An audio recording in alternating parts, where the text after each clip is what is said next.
A common yellowthroat is the subject of this 9 by 12 inch transparent watercolor. These cute little birds are always fun to see and hear. Although they're pretty common here in central Michigan, this is my first time getting around to painting one. I did this painting on a block of Kilimanjaro 140-pound cold-pressed bright white paper. I transferred the drawing from my sketchbook to the watercolor block using a tracing paper transfer, and then masked off the foreground details with liquid frisket. Before starting my background wash, I pre-mixed a bunch of background colors. I used these throughout the painting, supplemented by colors from my butcher's tray later on in the painting.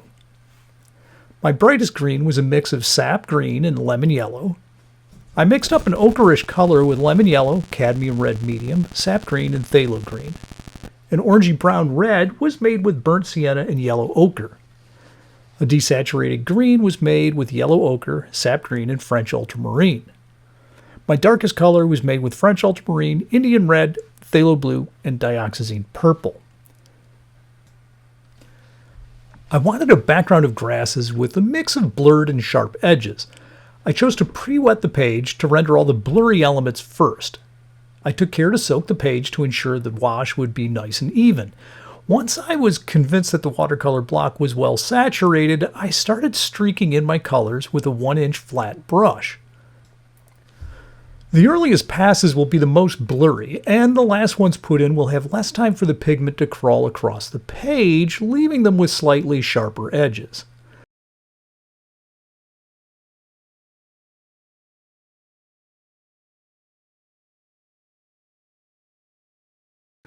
With the initial blurry pass done, I hit it with the hairdryer.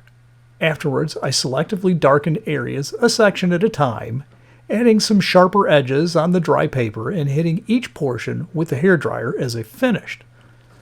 Unfortunately, I had a recording error and missed some of the background work, but with the basics rendered, I removed the foreground frisket, revealing the white of the page. I planned on editing the background more as I started rendering in the foreground elements. I transferred the rest of my sketch to the watercolor paper using a tracing paper transfer and a folding bone.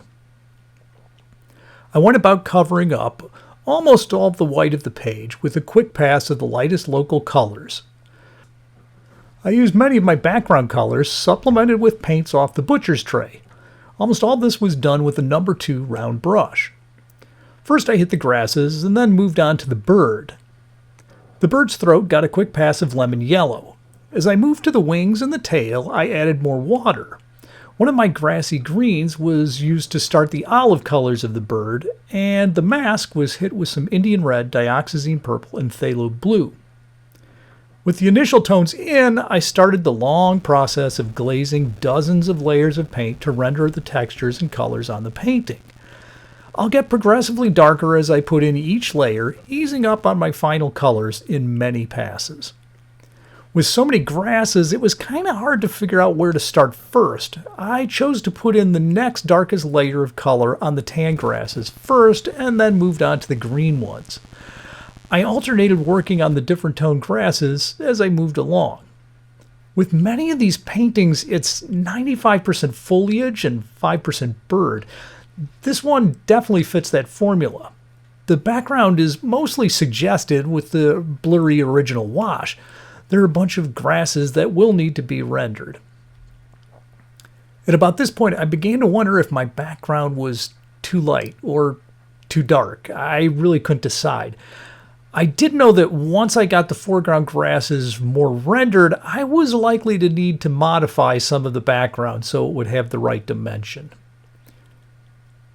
These common yellowthroats are great at hiding, and they like skulking in fields, shrubs, and thickets. I kind of wanted to capture a bit of that habitat and show how the bird's colors work well with it. But I also wanted to be able to have an image with convincing depth. I got about a dozen reference photos for this painting at Lake Apopka Wildlife Drive in Florida. I don't think any of the shots had the complete bird. Every photo seemed to be at least partially blocked off by grasses or stems. The photos with the best bird details were compositionally subpar. I ended up picking the best elements from 3 to 4 images and tested out various compositions before settling on this one. with the bird slightly left and a variety of grasses dividing the page and pulling your eye back into the frame. Finding a balance between an energetic composition and too busy was going to be hard. When painting grasses, there are a lot of long, fine striations that can be hard to render. One thing that makes it easier is rotating the page so the brush strokes fit your hand and arm's natural movements. The dozens of passes applying overlapping thin streaky patterns really wears down the tip of your brush. I used a number 2 Mimic synthetic brush for 95% of this painting. It held up great to the abuse and was still sharp at the end of the painting.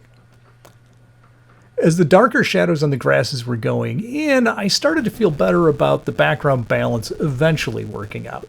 I started injecting a bit more color into the grasses with various warms using chrome orange, burnt sienna, Indian red, and yellow ochre. For the darks, I used Indian red with alizarin crimson, phthalo blue, and dioxazine purple. I wasn't giving the bird much attention early on because I knew it would go in quickly and color-wise it would be easier to manage on that background. I jotted in a few more details on the bird before getting back to the grasses. At this point I decided that I needed better separation from some of the grasses in the background. This meant selectively darkening the areas around my foreground elements. I mixed up a greenish brown with some of my dark premix, sap green, and some burnt sienna, and used a number 4 round brush to darken the areas around specific areas to give better contrast. I softened the edges and hit it with the hairdryer. I repeated the process on a bunch of places in the background. In some locations, I left hard edges to imply different levels of depth. Generally, I'd avoid so much washing around foreground elements, especially this late in a painting, but the foreground was really lacking definition without those darkened areas to add contrast.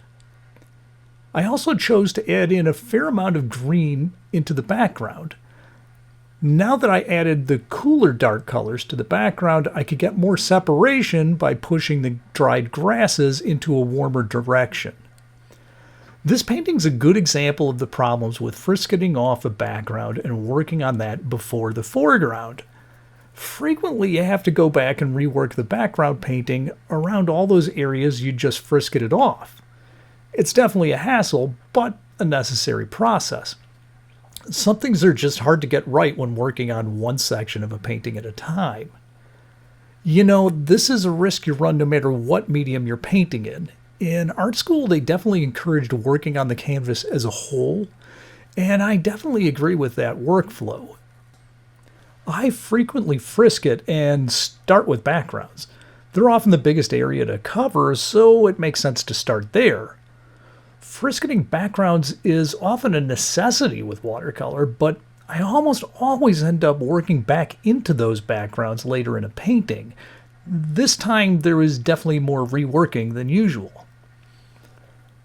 With the background colors darkened, I thought the bulk of the problems were corrected, or were at least in the ballpark. So I went back to working on the foreground, glazing in color in many thin layers of paint.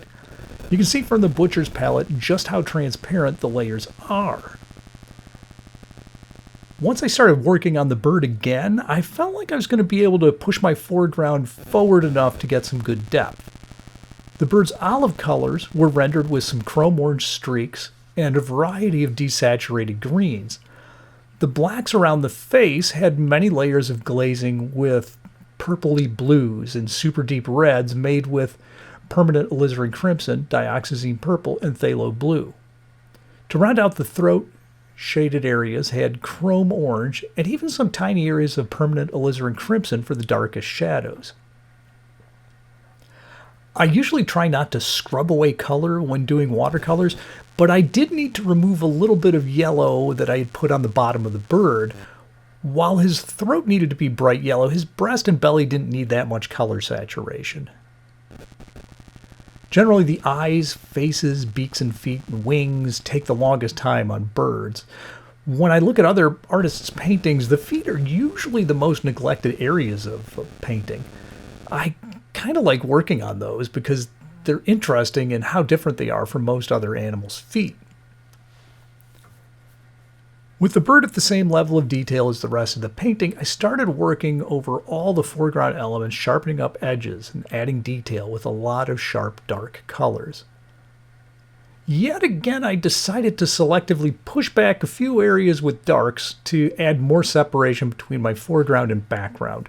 Finding the right balance on this one required a lot of adjustments. In several passes, I washed in super dark greens around the grass that the bird was perched on, as well as behind the upper left-hand green grasses. Finally, I was feeling like it had some good pop.